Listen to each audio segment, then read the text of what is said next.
Hello. All right, welcome. This is, you notice the background here? If you've been watching ever, you're like, wait a second, that's not the place. That's right, because guess what? I am in Armenia. Isn't that exciting? That's so exciting to me. Yeah, so I am here for the Armenian prayer breakfast, and I will get to that. But there's just too much news going on in Israel. Um, sorry, too much news going on in Israel to not report. I mean, unbelievable. We have, just when you think, okay, it's over, or there's a ceasefire, whatever. Nope, they've got. There's rampant settler violence going on in the West Bank, which coincides with the olive harvest, which is like this huge thing for most of the Palestinian villages in the West Bank. So we're going to get to that.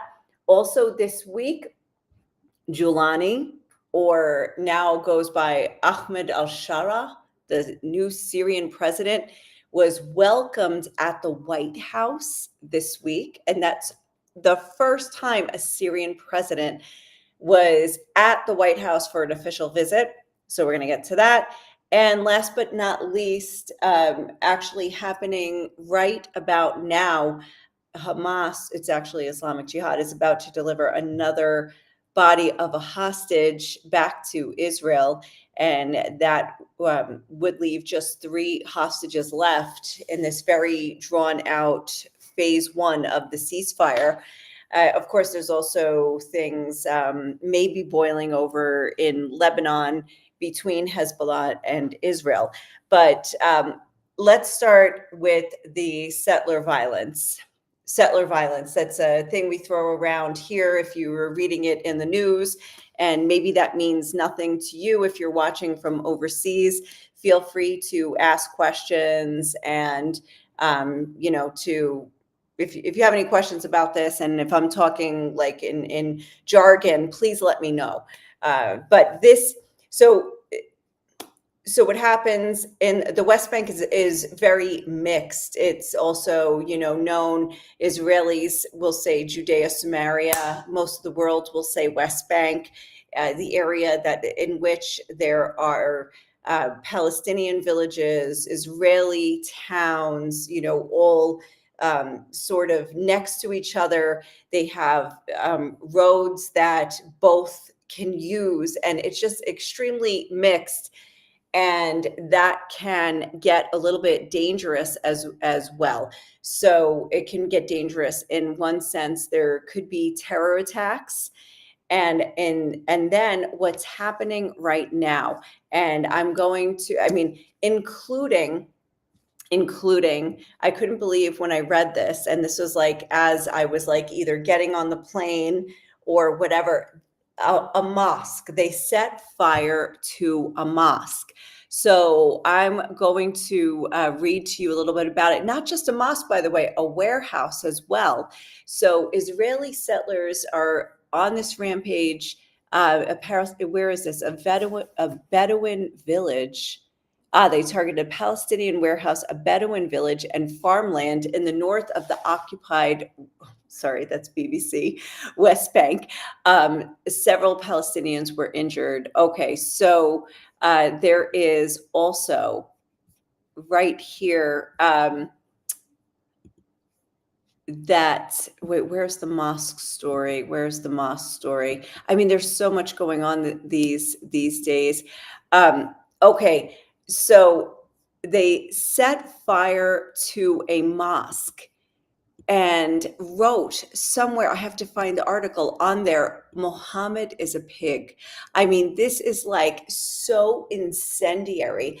This is going to set back, for sure, going to set back any relations, any sort of progress. You just got a ceasefire declared in Gaza. Not that means okay, not that means peace, but it does mean that at least there was quiet. And now they are rampaging in the West Bank. I'm trying to find the exact article. So this wave of now there's wave of settler violence in the last week. Even the Israeli president, he put out a statement. He described the attacks as shocking and serious. I have another article here where an Israeli activist was severely beaten by settlers as he was helping the Palestinian farmers. So what you have is Israelis go and volunteer to be with the Palestinians as they are harvesting their olives, and then the settlers come in and attack they attack anybody, but also the Israelis, like this one guy ended up in the hospital. So he ends up in the hospital. This goes on, and what was I going to say? And then the police get involved? And this has been also the accusation lately, is that the police are not getting involved in this, that there are fewer investigations now of any violence. They just let it go. Here is the article about the mosque. So they torched a mosque, sprayed it with graffiti on Thursday. So that's today. I feel like I'm in a time warp because I was on a plane and I ended up in a different country. So the Ministry of Awqaf and Religious Affairs said settlers attacked the Haja Hamidah Mosque in Salfit in the northern West Bank. This is the statement. The attack resulted in parts of the mosque being set on fire and defaced with racist graffiti by settler gangs who carry out daily assaults on Islamic holy sites and citizens' properties, amid a systematic escalation in both the frequency and nature of these violations. Okay, so also there was written in Hebrew on the exterior of the mosque, Muhammad is a pig, and not afraid of Avi Bluth.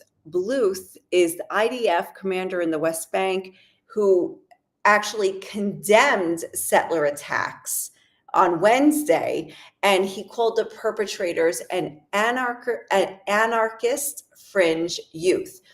So what happens? All right, now, many Jews live in the West Bank who would not even dream of participating in such violence. They just live there, whether it's ideological reasons or because they think it's cheaper. But there are some settlers who are ideological to the point of they believe it is their duty to carry out these attacks and to remove anybody but that are not believers like them, to remove them from the land. So this is actually also setting off relations now with the US. You have Marco Rubio, the Secretary of State, saying that this might actually harm relations between, or it might harm the results of the ceasefire, and they don't want anything to get in the way of this, of the peace that President Trump has brokered. So this is actually could be very, very serious. I mean, right now you've got, there's another statement I had. 1 second. Oh, no, it's not going to be on here because those disappear. But let me go to this one. We have to go to Telegram for this. Okay. So even the Israeli army. So here's a statement from the Israeli military, and this is from Tuesday. IDF soldiers were dispatched to the area of Beit Lid and Deir Sharaf, following a report of dozens of masked Israeli civilians who attacked Palestinians and set fire to property in the area. This is 2 days before the mosque incident, the mosque arson. During the incident, 4 Palestinians were injured and evacuated for medical treatment. Security forces operated to disperse the confrontation using riot dispersal means and apprehended several Israeli civilians. So later, another gathering was reported near the Baron industrial zone where the masked individuals had fled. IDF soldiers dispatched the scene where Israeli civilians attacked IDF soldiers. Wait, note this: Israeli civilians attacked Israeli soldiers who were operating in the area and caused damage to a military vehicle. The IDF strolling contemptible forms of violence and that distract commanders and soldiers from their operational duties. Meanwhile, there was another comment somewhere. Somebody in the IDF said, which by miracle, nobody has been killed. I mean, nobody yet has been killed despite all this violence. But this has been going on and getting very little press and very little international press because it's not Gaza. And, it's an extremely baffling situation where you have these Israeli settlers attacking not just the Palestinians, but also the Israeli volunteers that are trying to protect the Palestinians and also attacking the Israeli military. So, so here's another one. Okay. Oh my gosh, wait a second. This is down even further. Wow. By the way, just what time is it? Okay, just recently. So the Red Cross is on its way to get a deceased hostage. And then we'll find out later when the Red Cross has transferred the body to this is in Gaza back to Israelis. I'm trying to get the other statement about the mosque. Unbelievable. There was also, we'll get to Lebanon, Hezbollah. Oh, that's it for those statements. But anyway, this has the potential to cause some serious problems. There's one other thing that in terms of just talking about like all of these like I was interviewed on somebody's show that they said, has October 7th impacted Israeli Palestinian relations like on the ground, or Israeli Arabs and Israeli Jews, and I said yes, you can see it everywhere actually. For instance, the other day my husband was driving and two other cars somebody tried to cut off somebody or whatever, and when they yelled out the window at each other like people here are wont to do, for sure. One had an accent, so an Arab accent. So the driver of the one vehicle, who was Jewish, says, he yells at the Arab driver, and he goes, "You're a terrorist! You're a terrorist!" I mean, not like this. They are going immediately to the extreme language, like not "you're a jerk because you cut me off," but to add the racial element. The other thing you've seen, like we've seen an increase in bumper stickers and signs with statements such as "finish them." And, they're talking about the war in Gaza, like just finish them all off. Like, don't try there's nobody innocent, just finish them off. So there are a lot of, the racial sentiment, the racial divide has escalated in the past 2 years, for sure. But that's why what's happening now with the olive harvest is extremely critical. Now, here's another one. Ayman Uday is an Arab Israeli member of Knesset. He is definitely, he would probably, I don't know if he used the word genocide, but he is definitely against how Israel conducts the war. I mean, he's on the left side of the spectrum, etc. He had an event earlier this week that was disrupted by, what do they call them? Far right activists. It was a housewarming party in a town called Pardes Hana. He was there participating, and a message went viral on social media inviting people to, quote, blow up the event. This was Tuesday night. So they came out. We will. It's a.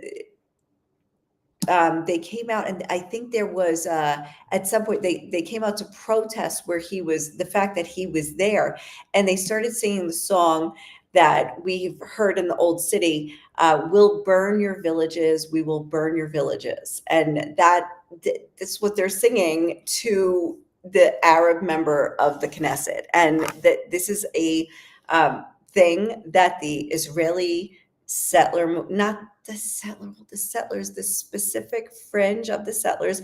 And maybe it's not fringe because actually, when we heard it in Old City, there was just like these girls going by that, just regular teenage girls singing, "We'll burn your villages, we'll burn your villages." And so that is exactly what you see right now at play with the olive harvest. So, anyway, let's move on to Syria, because now you've got Ahmed al-Shara, who is Mohammed al-Julani, who was at the White House this week, welcomed by Trump, slapped on the back, patted on the back by President Trump, and lauded for what he's doing in the country. Now, do I need to remind you that just a couple months ago, his forces were slaughtering the Druze people in southern Syria? And in March, when they went after the Alawites, and thousands of people are missing in Syria. Most of them women and girls. They've gone missing and believed to have been sold into sex slavery. So this is what's going on with Giuliani's forces in Syria. You also have Turkey operating or controlling parts of northern Syria. You have Israel in southern Syria, and you have Giuliani, who is the head of HTS, the Hayat Tahrir Shams, I think is the name of the organization. He was part of Al Qaeda or ISIS and broke off and had his own organization, came to power in November or December of last year. They ousted Assad, and he has somehow become an accepted figure after having a $10 million bounty on his head for his war crimes and terrorism in the past. So